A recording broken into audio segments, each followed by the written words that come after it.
Mentor Ramesh Prabha நேயர்களுக்கு வணக்கம். Admission அட்வைஸில் இன்றைக்கி நான் பேச போகிற தலைப்பு உரிய நேரம்.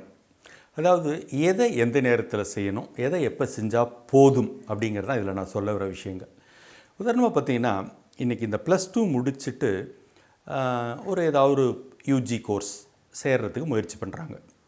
இன்ஜினியரிங்காக இருக்கலாம், மெடிசன் ரிலேட்டடாக இருக்கலாம், ஆர்ட்ஸ் அண்ட் சயின்ஸாக இருக்கலாம், அக்ரியாக இருக்கலாம், வெட்டினரியாக இருக்கலாம், லாவாக இருக்கலாம், டிசைனிங்காக இருக்கலாம், எந்த கோர்ஸாக வேணாலும் இருக்கலாம்.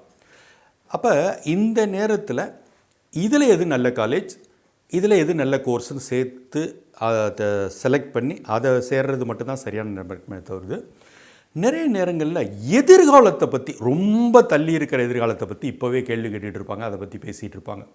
உதாரணமாக இந்த இன்ஜினியரிங் படித்தா பிஜியில் இந்த இதெல்லாம் படிக்க முடியுமா, இந்த எக்ஸாம் எழுத முடியுமா, அது இன்னும் டைம் இருக்குது, நிறைய டைம் இருக்குது. நம்ம அதை பார்த்து பிஜிங்கிறத ஒன்று வச்சு ஒரு யூஜியை செலக்ட் பண்ணுறது என்றைக்குமே சரி கிடையாது. நிறையா சேஃப்டியான பிஜி நிறையவே இருக்குது. உதாரணமாக இன்றைக்கி பார்த்திங்கனாக்கா எம்பிஏயில் சேர்கிறதுக்கு எந்த யூஜி படிச்சிருந்தாலுமே எம்பிஏ சேரலாம். அது மாதிரி ஒரு எக்ஸப்ட் ஃபார் ரொம்ப நுணுக்கமான ஒரு ரிசர்ச்சு, அது மாதிரி சில ஏரியாக்களை தவிர்த்து மற்றபடிக்கு எல்லாமே ஆப்ஷன்ஸ் வைடு ஓப்பனாக தான் இருக்குது. அது மட்டும் இல்லை, நம்ம ஒரு என்ஜினியரிங்னால் 4 வருஷம், ஒரு ஆர்ட்ஸ் அண்ட் சயின்ஸ்னால் 3 வருஷம். இதில் பார்த்திங்கனாக்கா நம்ம தொடக்க கால ஃபோக்கஸுங்கிறது இந்த கோர்ஸை நல்லா சக்ஸஸ்ஃபுல்லாக படித்து, இந்த கோர்ஸில் அரியர்ஸ் எதுவும் இல்லாமல் இதிலேருந்து வெளியில் வரணுங்கிறது தான் தொடக்க கால நோக்கமாக இருக்கணும். ஏன்னா நீங்கள் உள்ளே போன உடனே பெண்டு கழட்டிடுவாங்க, இதை அரியர்ஸ் இல்லாமல் படித்து இதில் நல்ல கிரேடு வாங்குறதுக்கே தாளம் போட்டுரும். அப்படி இருக்கும்போது இப்போவே நான் இன்னும் 5 வருஷம் கழிச்சு என்ன, 4 வருஷம் கழிச்சு பிஜி என்ன, இதெல்லாம் இப்போ இன்றைக்கி ஒரு தேவையில்லாத ஒரு விஷயம். பல நேரங்களில் அதை போட்டு உழப்பிக்கிட்டு இருப்பாங்க.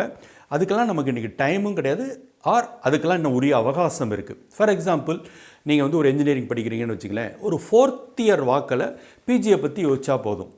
ஒரு arts and science BSc BCom BA படிக்கிறீங்க, 3rd இயரில் பிஜியை பற்றி யோசிச்சா போதுமானது. பல நேரங்களில் நீங்கள் பிஜின்னு கவலைப்பட்டுக்கிட்டு இருக்கும்போது ஃபைனல் இயரில் ஒரு அட்ராக்டிவாக ஒரு வேலை கிடச்சிருச்சுன்னா ஃபஸ்ட்டு ப்ரையாரிட்டி அந்த வேலையில் சேர்றதா இருக்கும். பிஜி அப்புறம் கூட பார்த்துக்கலாம், இல்லை பிஜி தேவையில்லாமே கூட போகலாம். ஸோ பிஜிங்கிறது எல்லாருக்கும் மஸ்ட்டு கிடையாது, போஸ்ட் கிராஜுவேட்டுங்கிறது.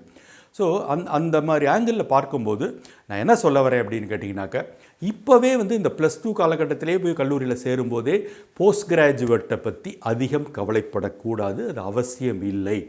நீங்கள் அதற்கான கவலையை அதற்கான சிந்தனையை, அதற்கான ப்ரிப்பரேஷன்ஸை கிட்டத்தட்ட ஃபைனல் இயருங்கிற அந்த உரிய நேரத்தில் செஞ்சால் போதுமானது அப்படிங்கிறது தான் என்னுடைய கருத்து.